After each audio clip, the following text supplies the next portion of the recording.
Hi students, welcome to our channel. In the video நம்ம 7th unit anti-colonial movements and the birth of nationalism இந்த lesson தான் பார்க்க போறோம்.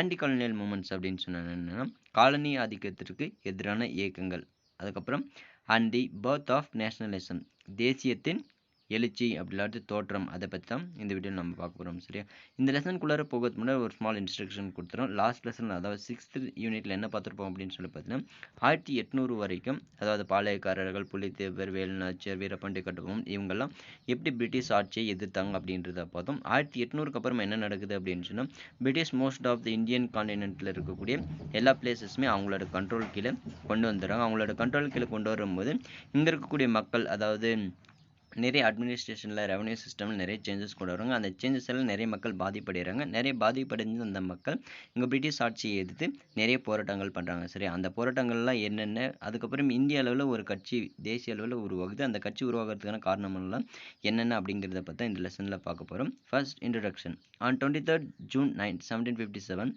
தி nawab of Bengal Sirajuddaulah was defeated by the East India Company at the battle of Plassey. அதாவது 1757 June 23 அன்னைக்கு பார்த்தீங்கன்னா சிராஜுத்தௌலா இவர் யார் அப்படின்னு சொல்லி பார்த்தீங்கன்னா பெங்காலோட நவாப் அப்படின்னு சொன்னால் கிங். சரிங்களா, பெங்காலோட கிங்கான சிராஜுத்தௌலா பிளாசி அப்படிங்கிற பிளேஸில் ஒரு வார் நடக்குது, பேட்டில் நடக்குது. அந்த பேட்டிலில் தோற்கடிக்கப்படுறாரு. இவர் யார் தோற்கடிக்கிறது அப்படின்னு சொல்லி பார்த்தீங்கன்னா பிரிட்டிஷ் ஈஸ்ட் இந்தியா கம்பெனியோட ராபர்ட் கிளைவ் அப்படிங்கிறவர் தோற்கடிக்கிறார். இந்த தோற்கடிக்கிறது மிகப்பெரிய ஒரு சதிவேலை நடந்திருக்கு. அது என்ன அப்படின்னு சொல்லி பார்ப்போம். The battle was orchestrated by Robert Clive, commander-in-chief of the East India Company, who managed to fight the clandestine support from Mir Jafar, the uncle of Sirajuddaula, and the chief of nawab's army. இவர் Robert Clive முக்கியமாக win பண்ணுறதுக்கு என்ன reason அப்படின்னு சொல்லி பார்த்தீங்கன்னா, சிராஜுத்தௌலோட சித்தப்பாவை இருக்கக்கூடிய மீர் ஜாஃபர் தான் இதுக்கு ஒரு முக்கியமான காரணம். மீர் ஜாஃபர் யார் அப்படின்னு சொல்லி பார்த்தா சிராஜுத்தௌலோட சித்தப்பா. அது மட்டும் இல்லாமல் சிராஜுத்தௌலோட படை தளபதியும் கூட. இவர் மீர் ஜாஃபர் ராபர்ட் கிளைவுக்கு சப்போர்ட் பண்ணுறதுனால அவர் ஈஸியாக வின் பண்ணிடுறாரு. சரியா, Clive's was helped by the Jagat Seths money lenders from Bengal who were aggrieved by Sirajuddaulah's policy. அது மட்டும் இல்லை, மீர் ஜாஃபரோட ஹெல்ப் ராபர்ட் கிளைவ் கிடைக்குது. அது மட்டும் இல்லை, பெங்காலில் இருக்கக்கூடிய ஜகத் சேஸ் அப்படின்னு சொன்னேன்னா மணி லெண்டர்ஸ்னால் கடன் கொடுக்குறாங்களே, வட்டிக்கு பணம் கொடுக்குறவங்க தான் மணி லெண்டர்ஸ் அப்படின்னு சொல்லுவாங்க. பெங்காலில் இருக்கக்கூடிய மணி லெண்டர்ஸ் மூலமாகவும் அவருக்கு ஹெல்ப் கிடைக்குது. இதனால அவர் ஈஸியாக வின் பண்ணிடுறாரு. இந்த மணி லெண்டர்ஸ், அதாவது ஜகத் சேஸ் பார்த்தீங்கன்னா சிராஜுத்தௌலாவோட பாலிசியால் மிகப்பெரிய அளவில் பாதிக்கப்பட்டிருக்காங்க. அதனால சிராஜுத்தௌலாவுக்கு எதிராக இவங்க ராபர்ட் கிளைவுக்கு ஹெல்ப் பண்ணுறாரு. The battle of Plassey was followed by the plunder of Bengal. Between 1757 and 1760s, the company received 22.5 million from Mir Jafar, who became the Nawab of Bengal. அதாவது 22.5 மில்லியன் 1757 அந்த பிளாசி பேட்டிலுக்கு அப்புறமா மீர் ஜாஃபர் இதோட கிங்காக ஆகுறாரு, பெங்காலோட நவாபா ஆகுறாரு. இவங்க என்ன பண்ணுறாங்க அப்படின்னு சொல்லி 1757 to 1760 இந்த 3 வருஷத்துக்குள்ளார இங்கே பிரிட்டிஷ் ஈஸ்ட் இந்தியா கம்பெனி கிட்டத்தட்ட 22.5 மில்லியன், அதாவது 1 மில்லியன் அப்படிங்கிறது 10 lakhs அப்படின்னா 22 கோடியே 22 கோடியே 50 லட்சம் பார்த்திங்கன்னா இவங்கேருந்து இந்தியாவிலேருந்து இவங்க கொள்ளையடிச்சிட்டு போயிருக்கிறாங்க. மீர் ஜாஃபர்லேருந்து வாங்கிட்டு போயிருக்காங்க, பெங்காலில் மட்டும். The same money was later invested to propel the Industrial Revolution in Britain, which rapidly mechanized the British textile industry. On the other hand, India was led to the path of deindustrialization and forced to create a market for the products manufactured in Britain. The plunder of India by East India Company continued for the another 190 years. இந்த 22 கோடி ரூபாய் எடுத்துகிட்டு போனாங்க அப்படின்னு சொன்னோம் இல்லையா. இந்த 22 கோடி ரூபாய் என்ன பண்ணுறாங்க அப்படின்னு சொல்லி பார்த்தீங்கன்னா, அங்கே பிரிட்டிஷில் இருக்கக்கூடிய இண்டஸ்ட்ரீஸு நிறைய மெக்கனைஸ்டு இன்னும் டெவலப் பண்ணுறாங்க. சரிங்களா, டெவலப் பண்ணுறதுனால நிறைய இண்டஸ்ட்ரியல் ரெவல்யூஷன், நிறைய கம்பெனிஸ் ஆரம்பிக்கும் போது நிறைய ப்ராடக்ட்ஸை ப்ரொடியூஸ் பண்ணுறாங்க. நிறைய ப்ராடக்ட்ஸை ப்ரொடியூஸ் பண்ணும்போது அதை சேல் பண்ணுறதுக்கு அவங்களுக்கு ஒரு மார்க்கெட் தேவைப்படுது. அந்த மார்க்கெட்டை நம்மளோட இந்தியாவை பயன்படுத்தணும் அப்படிங்கிறதுக்காக நம்மளோட இந்தியாவில் இருக்கக்கூடிய கம்பெனிஸ் எதுவுமே டெவலப் பண்ணுறது கிடையாது. டெவலப் பண்ணாததுனால இங்கே இருக்கக்கூடிய மக்கள் எல்லாமே அவங்களோட ப்ராடக்ட்ஸ் வாங்கணும் அப்படிங்கிறதுனால டீஇண்டஸ்ட்ரியலைசேஷன் அப்படிங்கிறது இங்கே யூஸ் பண்ணுறாங்க. அந்த இண்டஸ்ட்ரியல் ரெவல்யூஷன் அப்படிங்கிறது பிரிட்டிஷில் வருது. சரியா, இது மூலமாக இங்கே இருக்கக்கூடிய நிறைய அடுத்து ஒரு 190 வருஷங்களுக்கு பார்த்தீங்கன்னா பிளண்டர் அப்படின்னு சொன்னேன்னா கொள்ளை. இந்த கொள்ளை இந்த நம்மக்கிட்ட இருக்கக்கூடிய ரிசோர்ஸஸை கொள்ளையடிக்கக்கூடிய முயற்சி அடுத்து 190 வருடங்கள் கண்டினியூ ஆயிடுச்சு அப்படின்னு சொல்கிறாங்க. சரிங்களா, and then after Plassey the British adopted a policy of territorial expansion, அதாவது பிளாசி போருக்கு அப்புறமா டெரிட்டோரியல் எக்ஸ்பான்ஷன் அப்படிங்கிறது நிலங்களை ஆக்கிரமிக்கிறது அப்படிங்கிற ஒரு கொள்கையை ஃபாலோ பண்ணுறாங்க. Soon the remaining parts of the Indian subcontinent came under the their control. The British brought systematic changes in land revenue administration, army policies, judicial system and other institutions of governments. மோஸ்ட்டாக அவங்க எதிர்பார்த்த மாதிரி இந்தியாவில் இருக்கக்கூடிய நிறைய பகுதிகள் அவங்களோட control கீழே வந்துடுது. அது மூலமாக அவங்க நிறைய ரெவன்யூ அப்படின்னு சொன்னால் டேக்ஸ் வாங்குற சிஸ்டம், அதுக்கடுத்து ஆர்மி, போலீஸ், ஜுடிஷியல், இந்த மாதிரி எல்லா சிஸ்டம்ஸ்லையும் அவங்க நிறைய சேஞ்சஸ் கொண்டு வராங்க. The early Indians responses to the colonial explorations and the colonial political and economic dominations consisted of two elements. The responses in the late 18th and the early 19th century was restorative in nature. Restorative அப்படின்னு சொன்னோம்னா 19th centuryலும் 18th centuryயோட ஸ்டார்டிங்லேயும் வந்து பார்த்தீங்கன்னா restorative, இதாவது British இருக்கிறதுக்கு முன்னாடி எப்படி இருந்துச்சோ மறுகட்டமைப்பு அப்படின்னு சொல்லுவாங்க, மறுமலர்ச்சி. ஃபஸ்ட்டு பிரிட்டிஷ் வர்றதுக்கு முன்னாடி இந்தியா எப்படி இருந்துச்சோ அதே மாதிரி சிஸ்டம் கொண்டு வரணும் அப்படின்னு சொல்லி போராடுறாங்க. The second response appeared in the second half of the 19th century in the form of Indian nationalists imagined the India is nation emphasizing on the consequences of unity and national aspiration. 19th centuryக்கு பாதிக்கு அப்புறமா தான் இந்தியாவில் இருக்கக்கூடிய பீப்புள்ஸ்க்கெல்லாம் தெரிய வருது, நம்மளோட India அப்படிங்கிற country வந்து பார்த்தீங்கன்னா எல்லாரும் ஒன்றா இருக்கணும், ஒன்றா சேர்ந்து போராடணும் அப்படின்றதுக்காக ஒரு நேஷனல் லெவலில் ஒரு ஆர்கனைசேஷன் வேணும் அப்படிங்கிறது தெரிய வருது. சரியா? அதுக்கடுத்து in this lesson, the story of resistance and the various range of responses against the British rule in the Indian subcontinent from the early and mid 19th century to the early 20th century are outlined. அதாவது story of resistance அப்படின்னு சொன்னால் அவங்களுக்கு British ஆட்சியை எதிர்த்து வந்து புரட்சிகள், கழகங்கள், இந்த மாதிரி எதிர்ப்புகளை பற்றி தான் இந்த லெசனில் பார்க்க போகிறோம் அப்படின்னு சொல்லியிருக்காங்க. தி British rule, it is policies and administrative apparatus which adversely affected almost the sections of the society and analyzed. இந்த லெசனில் நம்ம பிரிட்டிஷ் ரூல் எப்படி ரூல் பண்ணாங்க, அவங்களோட பாலிசிஸ் என்ன, அவங்களோட அட்மினிஸ்ட்ரேட்டிவ் சிஸ்டம்ஸ் என்ன அப்படிங்கிறதெல்லாம் எப்படி இங்கே இருக்கக்கூடிய மக்கள் பாதிக்கப்பட்டாங்க அப்படிங்கிறத பற்றி பார்ப்போம். சரிங்களா? தென் பிசன்ட் அண்ட் ட்ரைபல் ரெசிஸ்டன்ஸ். பிசன்ட் அப்படின்னு சொன்னால் ஃபார்மர்ஸ், ட்ரைபல் அப்படின்னு சொன்னால் பழங்குடியின மக்கள், மலைப்பகுதியில் வாழக்கூடிய மக்கள், அப்படி பழங்குடியின மக்கள் அப்படின்னு சொல்லுவாங்க. பிசன்ட்ஸ் அப்படின்னு சொன்னால் ஃபார்மர்ஸ், விவசாயிகள். சரிங்களா? when the urban elite, urban அப்படின்னு சொன்னால் சிட்டிஸ், elite அப்படின்னு சொன்னால் ரிச் பீப்புள்ஸ், சிட்டியில் இருக்கக்கூடிய rich peoples of the India busy responding to the Western ideas and rationality by engaging in various socio-religious reforms movements. A far more aggressive responses to the British rule emerged in rural India. The traditional elite and peasantry along with the tribes revolted. They were not necessarily seeking the removal of British, but rather the restoration of pre-colonial order. இங்கே இருக்கக்கூடிய urban elite, அதாவது சிட்டியில் இருக்கக்கூடிய rich peoples எல்லாம் இங்கே இருக்கக்கூடிய ஃபார்மர்ஸை பற்றியோ அப்படிலாம் ட்ரைபல் பீப்புள்ஸை பற்றியோ எந்த ஒரு கவலையும் பண்ணுறதில்ல, பிரிட்டிஷ் பண்ணுறதெல்லாம் கரெக்டாக தான் இருக்குது அப்படின்னு சொல்லிட்டு யோசிக்கிறாங்க. சரி, பட் இந்த டைமில் இங்கே இருக்கக்கூடிய ட்ரைபல் பீப்புள்ஸும் அதுக்கடுத்து பெசன்ட்ஸும் என்ன பண்ணுறாங்க அப்படின்னு சொன்னால் பிரிட்டிஷ் ஆட்சியை எதிர்த்து போராடுறாங்க. பட் இந்த அர்பன் எலைட்ஸ் வந்துட்டு என்ன யோசிக்கிறாங்க, அதே மாதிரி இந்த பெசன்ட்ஸ் என்ன நினைக்கிறாங்க அப்படின்னு சொன்னால் அவங்களோட ஆட்சியை முழுக்க கொண்டு போகக்கூடாது, இதுக்கு மாறாக வந்து பார்த்தீங்கன்னா பிரிட்டிஷ் ஆட்சிக்கு வர்றதுக்கு முன்னாடி நம்மளோட இந்தியா எப்படி இருந்துச்சோ அந்த மாதிரியான ஒரு நிலைக்கு கொண்டு போகணும் அப்படின்னு சொல்கிறாங்க. The concept of private property rights in land, rigorous collection of land revenue, encroachments of tribal land by the non-tribal people, in the interference of Christian missionaries in the socio-religious life of the local people were few of the many issues which added to the sense of resentment against the British. First வந்து பார்த்தீங்கன்னா private property right அப்படிங்கிறது கொண்டு வராங்க. இது வரைக்குமே வந்து British rule ஆட்சி செய்கிறது வரைக்கும் யாருக்கும் ஒருத்தருக்கும் நிலம் வந்துட்டு இந்த நிலம் இவருக்கு சொந்தமானது, ப்ரைவேட் லேண்ட் ப்ராப்பர்ட்டி அப்படிங்கிற ரைட்ஸை வந்துட்டு யாருக்குமே கிடையாது. பிரிட்டிஷ் புதுசாக இந்த ப்ரைவேட் ப்ராப்பர்ட்டி ரைட்ஸ் அப்படிங்கிறத கொண்டு வராங்க, லேண்ட் ரெவன்யூ சிஸ்டமை கொண்டு வராங்க.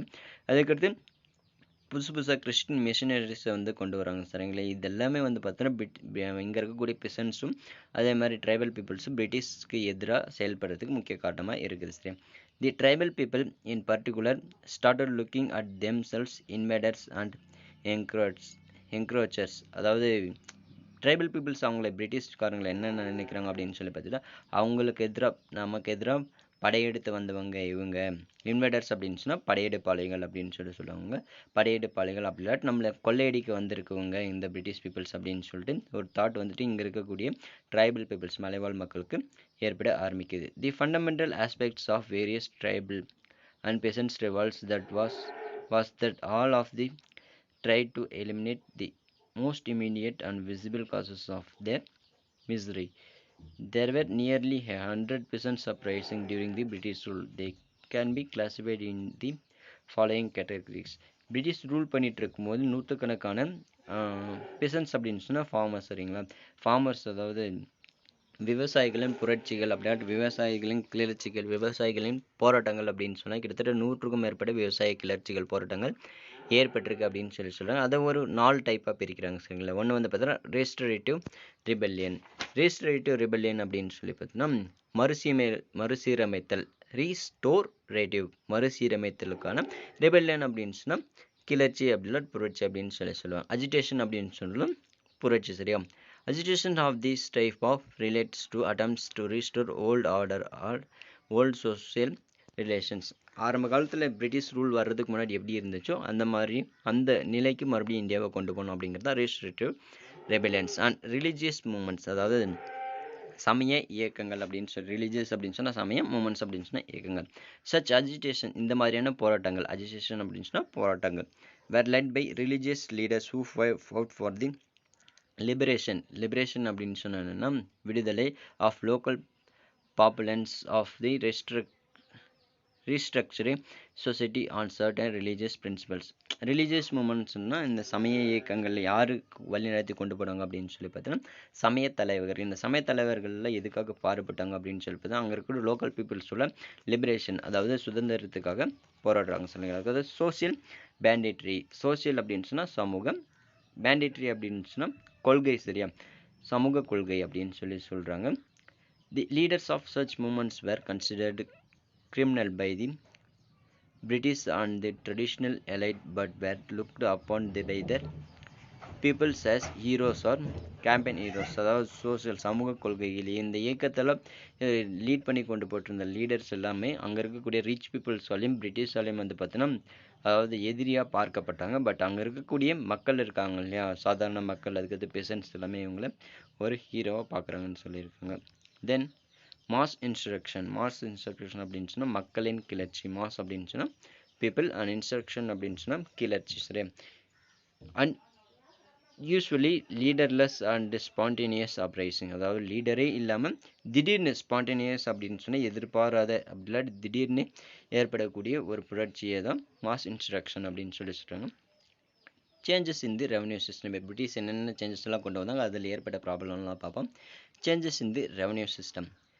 தி East India Company restructured the Mughal revenue system across the in India in such a manner that increased in financial burden of the peasants. அதாவது முகலாயர்கள் பின்பற்றி வந்துட்டு இருந்த ரெவன்யூ சிஸ்டமை British East India Company restructure பண்ணுறாங்க, மறுகட்டமைப்பு பண்ணுறாங்க. இது அங்கே இருக்கக்கூடிய பீசன்ஸ் அதாவது ஃபார்மர்ஸ்க்கு மிகப்பெரிய ஒரு சுமையாக ஏற்படுது. எப்படி அப்படின்னு சொல்லுவோம். There was no widespread system of private ownership of land in British India. British வர்றதுக்கு முன்னாடி ஃபஸ்ட்டு நமக்கு சொல்லியிருந்தோம் இல்லையா, பிரிட்டிஷ் வர்றது வரைக்கும் ப்ரைவேட் லேண்ட் அப்படிங்கிற ஒரு ஆப்ஷனு அதாவது அப்படின்ற ஒரு மெத்தடு இங்கே கிடையாது. பட் பிரிட்டிஷ் இங்கே வரும்போது ப்ரைவேட் ஓனர்ஷிப் ஆஃப் லேண்ட் அப்படிங்கிற ஒரு சிஸ்டமை கொண்டு வராங்க சரி.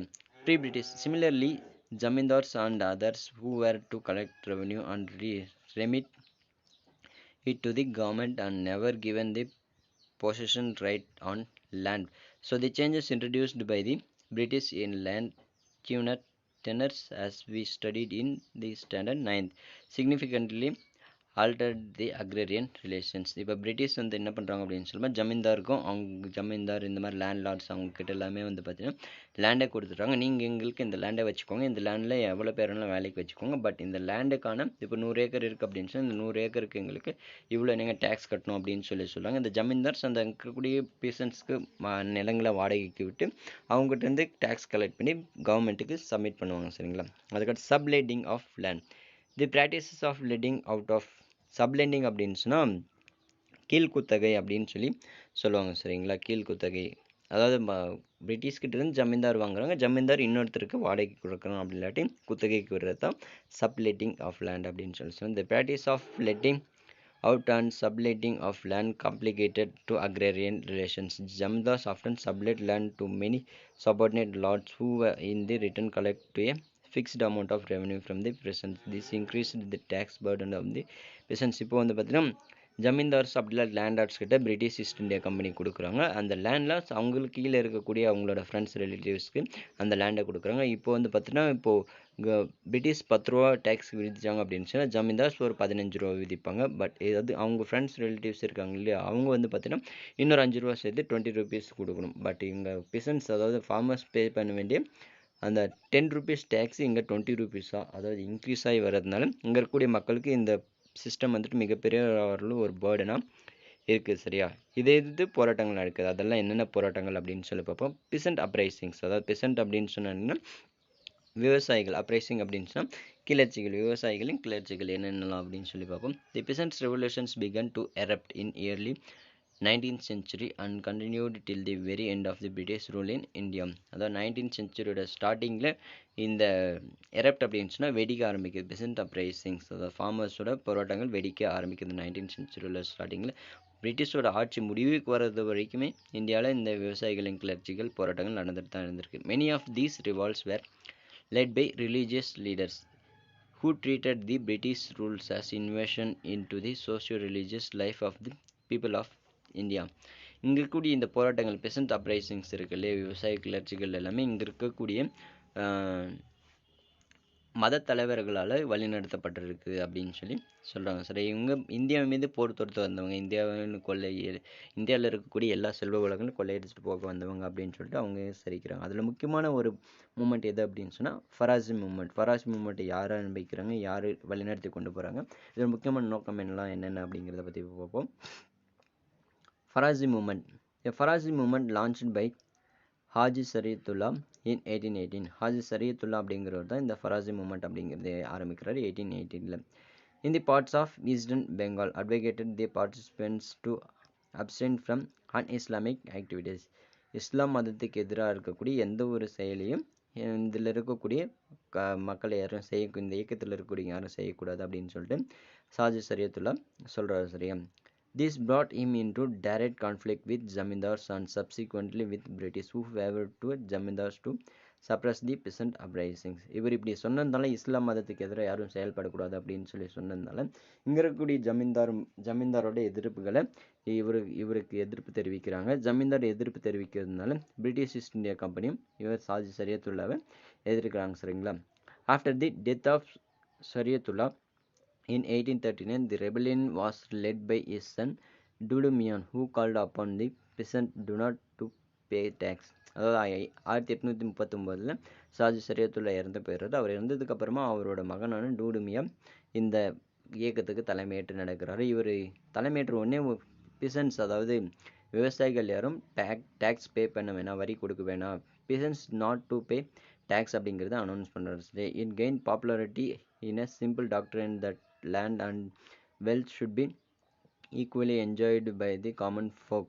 அதாவது இவர் இந்த மாதிரி யாரும் விவசாயிகள் யாரும் டேக்ஸ் பே பண்ணுவாங்க அப்படின்னா அப்படின்னு சொல்லி அனௌன்ஸ் பண்ணுறாரு. அது மட்டும் இல்லாமல் இன்னொரு அனௌன்ஸ்மெண்ட் அவர் மிகப்பெரிய அளவு மக்களிடையே பிரபலமடையிச்சு. அது என்ன அப்படின்னு சொல்லி பார்த்தோன்னா இயற்கை வளங்களும் நிலங்களும் வந்து பார்த்தீங்கன்னா எல்லாரோடும் ஈக்குவலாக அதாவது சரிசமமாக பயன்படுத்தக்கூடிய ஒன்று. இதுக்கு யாருக்கும் பொதுமக்கள் எல்லாருமே பயன்படுத்திக்கணும், எல்லாரும் சரிசமமாக பிரிச்சுக்கணும் அப்படின்னு சொல்லி சொல்கிறாரு.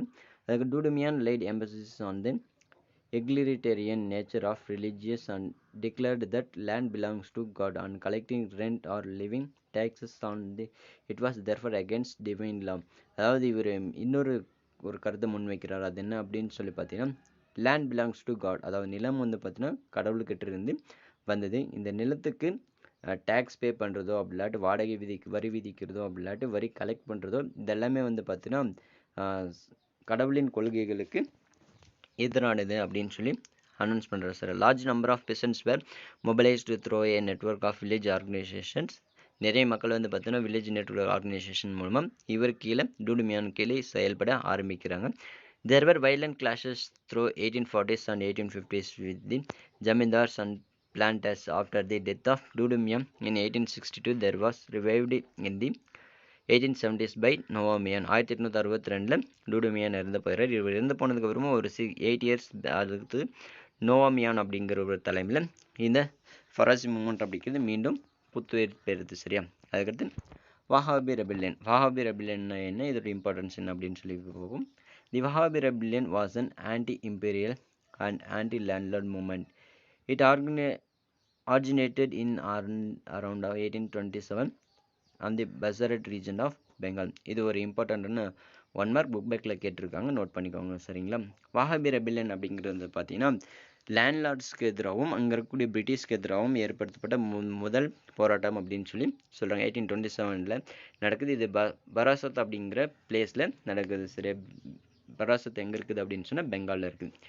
It was led by an Islamic preacher Titumir. Preacher அப்படின்னு சொன்னால் மத போதகர் அப்படின்னு சொல்லி சொல்லுவோம் இல்லையா? இஸ்லாமிய மத போதகரான டூடுமீரால் லீட் பண்ணப்பட்டு வந்திருக்கு தான் இந்த வஹாபி ரெபெல்லியன். சரியா?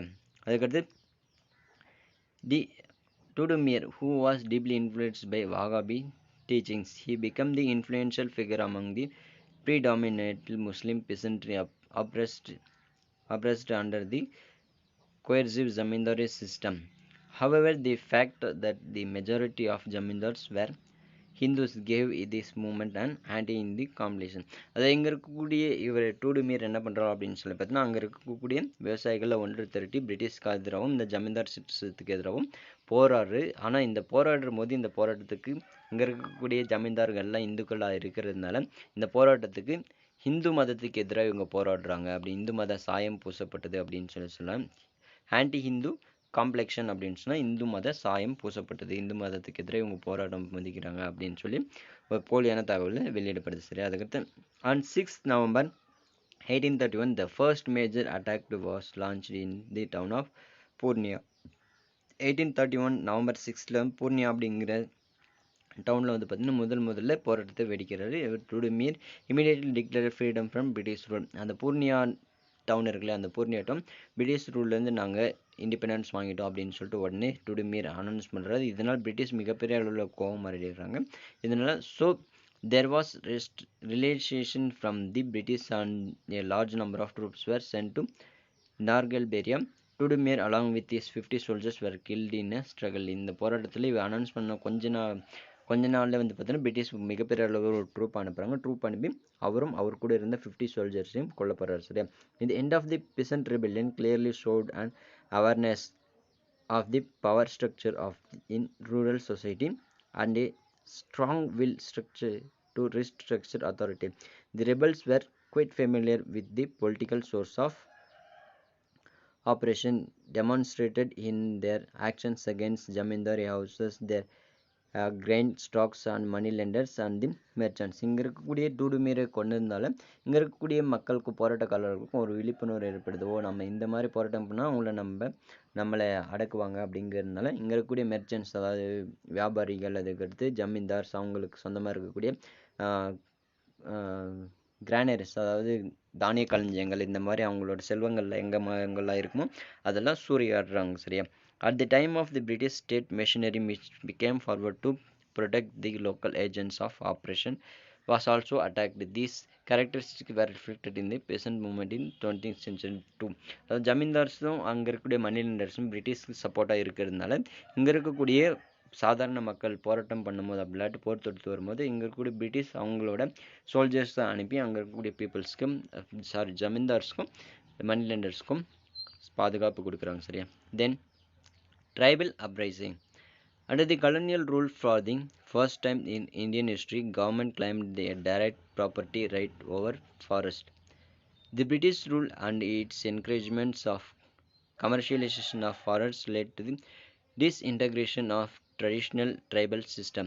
First British systemல வந்து பார்த்தீங்கன்னா காடுகள் இருக்குல்ல, இப்போ நம்ம ஃபாரஸ்ட் ஏரியாஸ் எல்லாமே கவர்மெண்ட்ஸ் வந்த மாதிரி நம்ம அங்கே போய் வீடோ அப்படி நிலமோ வாங்க முடியாது. பட் ஃபர்ஸ்ட் பிரிட்டிஷ் நம்மளுடைய இந்தியாவில் வந்து பார்த்தீங்கன்னா நீங்கள் காடை வந்துட்டு ஃபாரஸ்ட்டை அழிச்சிக்கலாம், ஃபாரஸ்ட்டை நீங்கள் வேணால் சொந்தம் கொண்டாடிக்கலாம் அப்படின்னு சொல்லிட்டு அனௌன்ஸ் பண்ணுறாங்க. அதாவது ப்ரைவேட் ப்ராப்பர்ட்டியே இருக்கலாம், நீங்கள் எவ்வளோ ஏக்கர் வேணாலும் நீங்கள் ப்ரைவேட் ப்ராப்பர்ட்டியாக இந்த ஃபாரஸ்ட்டை வாங்கிக்கலாம் அப்படின்றது ஒன்று அனௌன்ஸ் பண்ணுறாங்க. இதனால் என்ன ஆகுது அப்படின்னு சொல்லி பார்த்தீங்கன்னா, இங்கே இருக்கக்கூடிய ட்ரைபல் பீப்புள்ஸ் வந்து பார்த்தீங்கன்னா மிகப்பெரிய அளவில் அஃபெக்ட் ஆகுறாங்க. It encourage the incursion of tribal areas by the non-tribal people such as moneylenders, traders, land grabbers, and contractors. This led to the widespread loss of Adivasi land and their displacement from their traditional habits. இதனால் நிறைய மக்கள் மணி lenders, இங்கே இருக்கக்கூடிய ஜமீன்தார்ஸ், மணி lenders, landlords இவங்க எல்லாமே வந்து பார்த்தீங்கன்னா அங்கே இருக்க ட்ரைபல் பீப்புள்ஸ் இருக்கக்கூடிய பிளேசஸை ஆக்குபை பண்ணுறாங்க. ஏன் அப்படின்னு சொன்னால் அவங்களுக்கு நிறைய சோர்சஸ் இருக்கும், மரங்கள் கிடைக்கும், நிறைய வளங்கள் இருக்கிறதுனால அதெல்லாம் பயன்படும். அப்படிங்கிறதுனால நிறைய மணி லெண்டர்ஸ்லாம் அந்த காடுகளை வாங்கி அங்கே குடியேற ஆரம்பிக்கிறாங்க. இதனால் அங்கே இருக்கக்கூடிய மலைவாழ் மக்கள்லாம் மிகப்பெரிய அளவில் பாதிக்கப்படுறாங்க. சரிங்களா? அதனால் the tribal resistance was therefore a response against those were introduced changes in the peaceful tribal life or took undue advantage in the inconvenience the tribal people. அந்த ட்ரைபல் பீப்புள் இருக்காங்களே, இதனால் ரெசிஸ்டன்ஸ் அப்படின்னு சொல்லி எதிர்ப்பு தெரிவித்து நிறைய போராட்டங்கள் எதிர்க்கிறாங்க. எதிர்த்து அப்படின்னு சொல்லி பார்த்தீங்கன்னா, நான் ட்ரைபல் பீப்புள்ஸ் இங்கே உள்ளே வரக்கூடாது, அப்படி இல்லாட்டி அவங்க எங்கே இருந்தாங்களோ ஃபர்ஸ்ட்டு அங்கே போனோம் அப்படின்னு சொல்கிறாங்க. சரிங்களா? கோல்ட் ரெவால்ட், அதாவது இந்த ட்ரைபல் இது வரைக்கும் நம்ம பிசன்ஸ் அப்ரைசிங்ஸை பார்த்தோம். இது வந்து பார்த்தீங்கன்னா கோல்ட் ரெவால்ட் அப்படின்னு சொல்கிறோம். கோல் அப்படிங்கிறது எங்கே இருக்குது?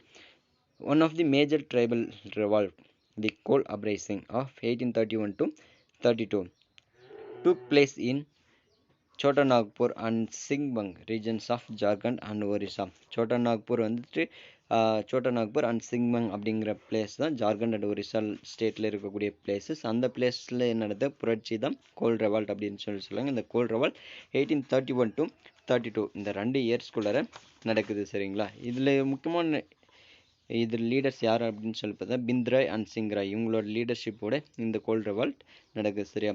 தி raja of Chota Nagpur had leased out to moneylenders the job of revenue collections, the usury and forcible evictions of tribal from their land to resettlement of coals. அங்கே இருக்கக்கூடிய அதாவது இந்த பீப்புள்ஸ் எல்லாமே என்ன பண்ணுறாங்க அப்படின்னு சிங்பங் அவங்க சோட்டா நாக்பூர் இந்த பிளேஸில் இருக்கக்கூடிய ட்ரைபல் பீப்புள்ஸுக்கு டேக்ஸ் கலெக்ட் பண்ணுற சிஸ்டம் அங்கே இருக்கக்கூடிய லோக்கல் பீப்புள்ஸ் மணி லெண்டர்ஸ் கிட்ட, அதாவது வட்டிக்கு பணம் கொடுக்குறாங்க இல்லையா, அவங்கக்கிட்ட கொடுக்குறாங்க. நீங்கள் எங்களுக்கு டேக்ஸ் கலெக்ட் பண்ணி கொடுங்க அப்படின்னு சொல்லிட்டு பிரிட்டிஷ் சொல்கிறாங்க. இந்த மணி லெண்டர்ஸ் எல்லாம் ஒரு சில அஃபிஷியல்ஸை வச்சு அவங்க கலெக்ட் பண்ணுறாங்க. இந்த அஃபிஷியல்ஸ் அங்கே இருக்கக்கூடிய ட்ரைபல் பீப்புள்ஸை ரொம்பவே கொடுமை பண்ணி டேக்ஸஸ் கலெக்ட் பண்ணுறாங்க. சரிங்களா? இருந்தாலும் அங்கே இருக்கக்கூடிய கோல்ஸ், அதாவது கோல் பீப்புள் வந்துட்டு ரொம்பவே பாதிக்கப்பட்டாங்க. The initial protest and resistance calls was in the form of plunder, arson and attacks on the properties of outsiders. அவங்களோட மற்ற மக்கள் இருக்காங்களே மணி லெண்டர்ஸ், ஜமீன்தார்ஸ், அவங்கெல்லாம் எந்தெந்த லேண்டெல்லாம் அவங்களோட கண்ட்ரோல் கீழே கொண்டு வந்திருக்காங்களோ அந்த லேண்டர்ஸ் எல்லாம் வந்து பார்த்தீங்கன்னா இவங்க தாக்குறாங்க. அதாவது பிளண்டர்ஸ், ஆர்சன் அப்படின்னு சொல்லி பார்த்தீங்கன்னா, பிளண்டர்ஸ் அப்படின்னு சொன்னால் உழவர்கள், ஆர்சன் அப்படின்னு சொல்லி பார்த்தீங்கன்னா கொத்தனார்கள், இவங்க எல்லாருமே வந்து பார்த்தீங்கன்னா அவங்கள எதிர்த்து போராடுறாங்க. சரிங்களா? தென் adopted varied methods of spread their message, such as the beating of drums and circulating of arrows, accompanying the warning to all outsiders to leave. இவங்க வந்துட்டு மத்தெல்லாம் தட்டியும் அதே மாதிரி அங்கே இருக்கக்கூடிய வில் அம்பு இருக்கு இல்லையா, அந்த அம்புகளை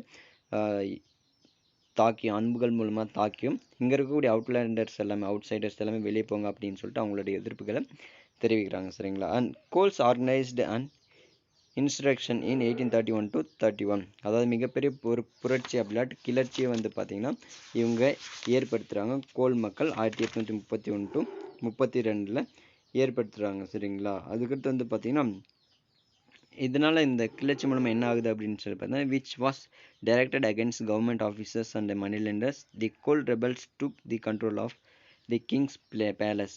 தி even succeeded in forming and independent government there. இங்கே கிங் இருக்கார் இல்லையா, அந்த கிங் இருக்கக்கூடிய கோட்டையை கைப்பற்றினாலும் அவங்களோட சுதந்திர ஆட்சியை அனௌன்ஸ் பண்ணுறாங்க. சுதந்திர அரசு அவங்களால அமைக்க முடிஞ்சாலுமே பிரிட்டிஷ் என்ன பண்ணுறாங்க அப்படின்னு சொல்லிப்பா சப்ரஸ்ட் அப்படின்னு சொன்னால் ஒழுக்கப்பட்டது. Suppressed the rebellion with great violence. இந்த மிகப்பெரிய ஒரு வன்கொடுமை மூலமும் அடக்குமுறை மூலமாகவும் இந்த பிரிட்டிஷ் வந்து பார்த்திங்கன்னா அந்த போராட்டங்களை அடைக்கிறாங்க. சரிங்களா? அதுக்கடுத்து சாந்தல் ஹுல் இன்ஸ்ட்ரக்ஷன், அதாவது இன்ஸ்ட்ரக்ஷன் அப்படின்னு சொன்னால் கிளர்ச்சி. சரியா? சாந்தல் ஹுல் கிளர்ச்சி. இந்த சாந்தல் மக்கள் எங்கே இருக்காங்க, இவங்களுக்கு என்ன பிரச்சனை அப்படின்னு சொல்லி பார்ப்போம். Santhal Hul, Santhal scattered in various parts of eastern India when forced to move out of their homeland during the process of creation of Jamins under the permanent settlement. Cleared the forest area around the Rajmahal hills. இந்த சாந்தல்ஸ் அப்படிங்கிறது கிழக்கு இந்தியாவில் வாழ்ந்துட்டு இருக்கிறாங்க. இவங்க Rajmahal hills, Odisha இருக்குல்ல, ஒடிசாவில் தான் ராஜ்மஹால் ஹில்ஸ் இருக்குது. இந்த ராஜ்மஹால் ஹில்ஸை சுற்றி வாழ்ந்துட்டு வந்திருக்கிறாங்க. அங்கு அவங்க இருக்கக்கூடிய ஜமீன்தார்ஸ்க்காக, அதாவது குவார்டர்ஸ் ஆரம்பிக்கிறதுக்காக பிரிட்டிஷ் பீப்புள்ஸ் இங்கே இருக்கக்கூடிய சாந்தல் ராஜ்மஹால் ஹில்ஸை சுற்றி இருக்கக்கூடிய மக்கள், அதாவது பழங்குடியின மக்களை அங்கேருந்து வெளித்துரத்துறாங்க. இதனால் அவங்களுக்கு நிறைய வேலை வாய்ப்பு கிடைக்கிறது இல்லை. இதனால் மணி லெண்டர்ஸை நாடி இருக்க வேண்டிய சூழ்நிலைக்கு இங்கே இருக்கக்கூடிய சாந்தல் மக்கள் வந்து ஃபோர்ஸ் பண்ண போகிறாங்க. சரிங்க, இந்த மணி லெண்டர்ஸும் அதிகமான வட்டிக்கு பணம் கொடுக்கறதுனால அவங்கள கொத்தடிமைகளாக வாய்க்கிறாங்க. அந்த வட்டி பணத்தை அவங்களால கட்ட முடியறதில்ல. இதனால் இங்கே இருக்கக்கூடிய சாந்தல் பீப்புள்ஸ் வந்து பார்த்தீங்கன்னா அந்த மணி லெண்டர்ஸ் கொத்தடிமைகளாகவே வாழ வேண்டிய சூழ்நிலைக்கு தள்ளப்படுறாங்க. இதெல்லாம் மிகப்பெரிய அளவில் இந்த சாந்தல் பீப்புள்ஸ் கோபம் அடைகிறாங்க. Besides this, Sandals also felt neglected under the corrupted British administration and their inability to render their justice to their legitimate grievances. Outbreak. இப்படி பிரிட்டிஷ் மணி லெண்டர்ஸால், ஜமீன்தார்ஸாலையும், பிரிட்டிஷ் ஈஸ்ட் இந்தியா கம்பெனியாலையும் மிகப்பெரிய அளவில் பாதிக்கடைஞ்சிருக்கக்கூடிய எங்கள் சாந்தல் பீப்புள்ஸ் வந்து பார்த்தா மிகப்பெரிய அளவு ஒரு போராட்டம் கொண்டு வரணும் அப்படின்னு சொல்லி நினைக்கிறாங்க. இதனால் around 1854 activities of social banditry led by person named Beer Singh was reported from different places. These were directed against Maghajans and traders. Following this, Beer Singh was summoned to the Zamindari court where he was beaten up by humiliated. 1854 Bir Singh அப்படிங்கிற ஒரு தலைமையில், இது ஒரு 1 mark சரிங்களா, important 1 mark note பண்ணிக்கோங்க, book பேக்கில் இருக்குது. 1854 social பேண்டிட்ரி, அதாவது சமூக பேண்டிட்ரி அப்படின்னு சொன்னால் கொள்ளை, சமூக கொள்ளையை வந்துட்டு பீர் சிங்கோட தலைமையில் அங்கே இருக்கக்கூடிய பர்சன்ஸ் வந்துட்டு கொண்டு போகிறாங்க. இந்த சமூக கொள்ளை யார்கிட்ட நடக்குது அப்படின்னு சொல்லிட்டு மகாஜன்ஸ் அண்ட் ட்ரேடர். மகாஜன்ஸ் அப்படின்னு சொன்னால் மணி லெண்டர்ஸ் அப்படி இல்லாட்டி வட்டிக்கு பணம் கொடுக்குறாங்களே அவங்கள தான் மகாஜன்ஸ் அப்படின்னு சொல்லுவாங்க. இந்த வட்டிக்கு பணம் கொடுக்குறவங்க மேலேயும் வியாபாரிகள் மீதும் இந்த சமூக கொள்கை அவங்களோட பொருட்களை கொள்ளையடிக்கிறாரு பீர் சிங். சரிங்களா, இந்த பீர் சிங் இதனால் கொள்ளையடிக்கப்படுறதுனால அரெஸ்ட் பண்ணி இந்த ஜமீன்தாரி கோர்ட்டில் கொண்டு போகிறாரு. அங்கே மிகப்பெரிய அளவில் இவர் அவமானப்படுத்தப்படுறாரு. இவர் அவமானப்படுத்தப்படுறதை எதிர்த்து அவரோட ஃப்ரெண்ட்ஸ் எல்லாம் வந்து பார்த்தீங்கன்னா மிகப்பெரிய அளவில் நிறைய போராட்டங்களை நடத்துகிறாங்க. சரிங்களா, அதுக்கடுத்து வந்து பார்த்தீங்கன்னா in 1855 two Santhal brothers, Sidhu and Kanhu, மேலே பிக்சர் இருக்குல்ல, இங்கே தான் சித்து அண்ட் கனு. இந்த 1855 இவங்க ஒரு அனௌன்ஸ்மெண்ட்டை கொடுக்குறாங்க. என்ன அப்படின்னு சொல்லி பார்த்தீங்கன்னா, எங்களுக்கு கடவுள்கிட்ட இருந்து தேவ செய்தி கிடைச்சிருக்கு அப்படின்னு சொல்லி அனௌன்ஸ் பண்ணுறாங்க. இந்த தேவ செய்தி என்ன அப்படின்னு சொல்லி பார்த்தீங்கன்னா, proclaimed they have received a divine message, அதாவது divine message அப்படின்னு சொன்னால் தேவ செய்தி from God, asking them to lead the rebellion. எங்களோட இந்த போராட்டங்களை லீட் பண்ணி தலைமை தாங்க கொண்டு போக சொல்லியிருக்கிறாரு கடவுள் அப்படின்னு சொல்லி சொல்கிறாங்க. On June 30, 1855 they announced that God has ordered them to slaughter all the Maghajans and the Ragas, to banish the traders and Jamindars and all rich Bengalis from the country, and to fight all who resisted them, for the bullets of their enemies would be turned into water. 2 Darogas chief police officers were killed by the Santhal crowd. 1855 இந்த போராட்டங்களில் சாந்தல் புரட்சி எங்களை 2 பேரும் வழிநடத்தி கொண்டு போக சொல்லி கடவுள்கிட்ட தேவ செய்தி வந்திருக்கு. நம்மளை யார் எதிர்க்கிறாங்களோ, அதாவது மகாஜன்ஸ், தரோகாஸ், இவங்க எல்லாருமே வந்து பார்த்தா கொன்று குவிக்க சொல்ல இருக்காங்க. எங்களை எதிர்த்து வரக்கூடிய ஒவ்வொரு குண்டுகளும் தண்ணீர் மாதிரி மாறிடும் அப்படின்னு சொல்லி சொல்கிறாங்க. இந்த போராட்டத்தில் 2 தரோகாஸ் அப்படின்னு சொன்னால் police chief police officers, 2 chief police officers கொல்ல போகிறாங்க இந்த சாந்தலூர் புரட்சியில். By the July 1855, the rebellion has taken the of open insurrection against the Maghajans of Jamindars and British officials. They marched with bows and poisoned arrows, axes and swords, taking over the Rajmahal and Bhagalpur.